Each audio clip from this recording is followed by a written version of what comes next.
제주를 가서 밤에 갔는데 저녁까지 잠깐 틀고서 밤에 에어컨을 한 번도 안 틀었는데 더위를 못 느끼겠더라고요. 그래서 되게 숙면을 취할 수 있었어요. 그래서 오늘은 제가 단열이 잘 되더라고요. 그러니까 그 저녁 한 7, 8시 정도까지 틀면 밤에 잠자기 전에 잠깐 혹시 시계등을 틀고 그저 무더웠던 작년 여름에 그러니까 밤에는 한 번도 에어컨을 안 틀고 있었어요. 그 대리에서 제가 여름을 다 났어요. 그래서 되게 많이 감사했어요. 작년 여름에. 겨울에는 어떻게? 겨울에도 지금 저 같은 경우는 이제 아예 그 전기 판넬이 깔려 있는데 그거를 전 사용을 안 해요. 그리고 벽난로를 쓰는데 저녁에 한 10시 그 정도 벽난로를 피면 이게 30도까지 올라가요, 온도가. 그래가지고 우리 막내 아들이랑 같이 사는데 막내 아들이 더워서 속옷만 입고 막 뛰어다닐 정도로 너무 덥다고. 예, 그리고 나서 거의 그러고 나서 단열을 안 하는 거죠. 밤에, 그럼 이제 그 난로가 보통 12시에서 1시간 꺼져요.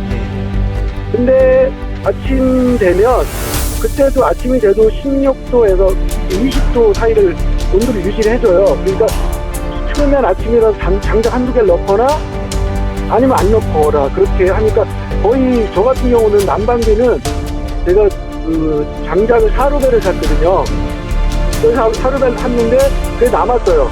그러니까 겨울 내내 난방비가 한 60만 원. 그러니까 여름에 봄쯤에 사면 장작비가 좀 싸거든요.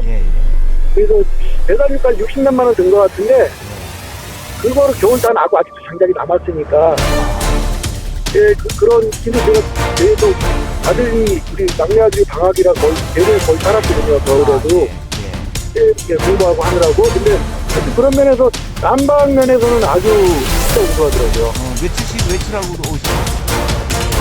그래도 뭐 밖에가 영하 10도 정도 떨어져도 안에는 영상이에요. 영상 많이 떨어져도 10도, 영상 10도나 뭐 하면 조금 며칠씩 난방 그렇죠. 안 하고 있다가 오셔도. 예. 아니면 최고 제가 떨어진 게 9도까지 본 것 같은데 햇빛이 있는 날은 한 14도, 12도, 14도에 15도 사이 왔다 갔다 해요. 밖에가 영하여도. 그러니까